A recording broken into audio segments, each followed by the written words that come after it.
Hello दोस्तों, स्वागत है आप सबका हमारे YouTube चैनल पर। और आज की वीडियो का टॉपिक बहुत ही इंटरेस्टिंग होने वाला है, क्योंकि आज की वीडियो में हम देखेंगे dark reality of Indian education system. इस टॉपिक पर हम इंडियन एजुकेशन सिस्टम और इसके एडवांटेजेस, डिसएडवांटेजेस और स्कोप ऑफ इंडियन एजुकेशन देखेंगे। तो स्टार्ट करते हैं वीडियो को। हमारा एजुकेशन स्टैब्लिश हुआ था सन 1835 को ब्रिटिश एम्पायर के टाइम पर, और आज तक वही एजुकेशन सिस्टम को हम फॉलो करते आए हैं।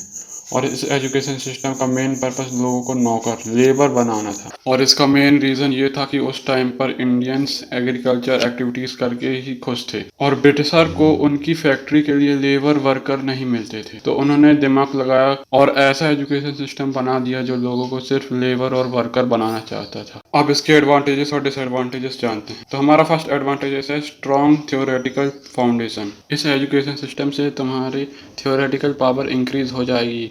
इससे तुम्हारे मैथमेटिक्स एंड साइंस के कॉन्सेप्ट स्ट्रांग हो जाएंगे। ये तुम्हें इंजीनियरिंग करने में भी हेल्पफुल रहेगी। सेकेंड एडवांटेजेस है helpful in competitive exams. Indian education system में तुम्हें एग्जाम क्वालिफाई करने में मदद करेगी, like JEE, neat and UPSC etcetera. अगर तुम्हें गवर्नमेंट जॉब चाहिए या तुम्हें गवर्नमेंट एग्जाम क्वालिफाई करना है तो ये एजुकेशन सिस्टम तुम्हारे लिए सही है। थर्ड पॉइंट है ईजिली अवेलेबल। ये एजुकेशन सिस्टम ईजिली अवेलेबल होता है। बहुत सारे स्कूल और कॉलेज फॉलो करते हैं ये सिस्टम को। यही रीज़न है कि तुम्हें हर स्कूल में सेम चैप्टर पढ़ाए जाते हैं या एक जैसे चैप्टर पढ़ाए जाते हैं। अब हम इसके डिसएडवांटेजेस देख लेते हैं। तो हमारा फर्स्ट पॉइंट है less focus on practical education. Indian education system में प्रैक्टिकल नॉलेज पर ज़्यादा ध्यान नहीं दिया जाता, और इस एजुकेशन सिस्टम में ज़्यादातर थ्योरेटिकल नॉलेज पर ही ध्यान दिया जाता है। और थ्योरेटिकल नॉलेज हमारी लाइफ में इम्पॉर्टेंट नहीं है। थ्योरेटिकल नॉलेज सिर्फ 30 to 40% ही काम आता है। हमारी लाइफ में प्रैक्टिकल नॉलेज ही ज़्यादातर यूज़ होता है, और इसी रीज़न की वजह से मुझे ये एजुकेशन सिस्टम पसंद नहीं है। सेकेंड पॉइंट है आउटडेटेड कोर्स। हमारा एजुकेशन सिस्टम अभी भी वही पुराने चैप्टर्स और बुक्स का यूज़ कर रहा है स्टडी के लिए। आज की हमारी जनरेशन में पुराने चैप्टर्स और बुक का यूज़ नहीं है, क्योंकि सारा काम हमको कंप्यूटर करके दे देगा। अब तो एआई भी आ चुका है। ये सब तो गवर्नमेंट के ऊपर डिपेंड करता है। अब हमारा थर्ड डिसएडवांटेजेस है mismatch between education output and market demand. बहुत सारे लोग हैं इंडिया में जो ग्रेजुएशन कंप्लीट करके बैठे हैं, बट उनके पास जॉब नहीं है। इसका मेन रीज़न है mismatch of education and market demand. Market में कंपनी आपसे आपके वर्क का एक्सपीरियंस मांग रही है, और मार्केट में अब एआई और एडवांस टेक्नोलॉजी का यूज़ होने लगा है। कंपनी को अब ज़्यादा इंजीनियर्स और वर्कर की ज़रूरत नहीं है, क्योंकि सारा काम कंप्यूटर और मशीनों से हो जाता है। इसलिए आज के टाइम पर कॉलेज की पढ़ाई को उतनी वैल्यू नहीं दी जाती। अब हमारा सेकेंड टॉपिक है स्कोप ऑफ इंडियन एजुकेशन। अब हम ये देखते हैं कि इंडियन एजुकेशन सिस्टम का कितना स्कोप है।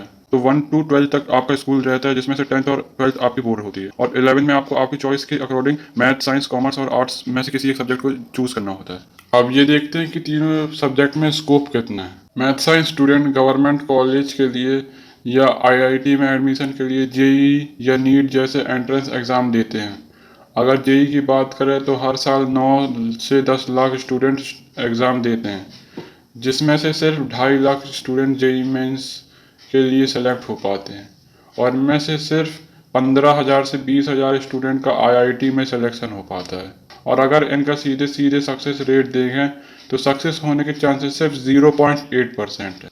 और बात करें मेडिकल फील्ड की, तो मेडिकल फील्ड में ज़्यादातर एमबीबीएस, बीडीएस और नर्सिंग का कोर्स करते हैं। इंडिया के पास लार्जेस्ट मेडिकल सिस्टम है विद 700 मेडिकल कॉलेज जो ऑफर करते हैं 1 lakh plus MBBS seats every year. और कॉमर्स स्टूडेंट की बात करें तो कॉमर्स स्टूडेंट के पास स्कोप बहुत है, बट इन प्राइवेट सेक्टर। और कॉमर्स के कुछ कोर्सेज होते हैं जैसे कि BCom, CS, BBA, MBA, BSc etcetera. ये सब तो हो गए बहुत पुराने कोर्सेज जिनको सब कर रहे हैं, पर कंपनी में ये कोर्सेज की उतनी डिमांड नहीं है। अब सब काम आपका कंप्यूटर अकेला ही कर देगा। ये कोर्सेज तो पुराने हो गए। अब आपको मैं न्यू कोर्सेज के बारे में बता देता हूँ जिनका इंडिया में बहुत हाई डिमांड है अभी के समय पे। तो अब हम न्यू कोर्सेज देख लेते हैं जो हमें फ्यूचर में भी काम आएंगे। सो हमारा फर्स्ट कोर्स है एआई, आर्टिफिशियल इंटेलिजेंसी और मशीन लर्निंग।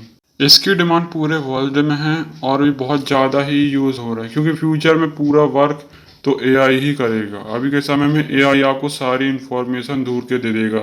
हमारा सेकंड कोर्स है डाटा साइंस, पाइथन और एसक्यूएल। थर्ड कोर्स है ग्राफिक डिज़ाइनर। ये कोर्स आपको फ्यूचर में बहुत काम आने वाला है। फोर्थ पॉइंट है वेब एंड ऐप डेवलपमेंट। ये कोर्स आपके बजट में ही भी हो जाएगा और इसमें सिंपल कोडिंग का यूज होता है जो आपको इजीली समझ में आ जाएगी। फिफ्थ पॉइंट सबसे इजी और इम्पोर्टेंट होने वाला है। फिफ्थ पॉइंट है डिजिटल मार्केटिंग। आज सारा बिजनेस मोबाइल से ही होने लगा है और इसमें आपको अपना बिजनेस या प्रोडक्ट ग्रो करने में हेल्प करेगी। आई होप सभी को वीडियो अच्छे से समझ पे आ गई होगी और ऐसी वीडियोस के लिए सब्सक्राइब कर लो मेरे यूट्यूब चैनल को।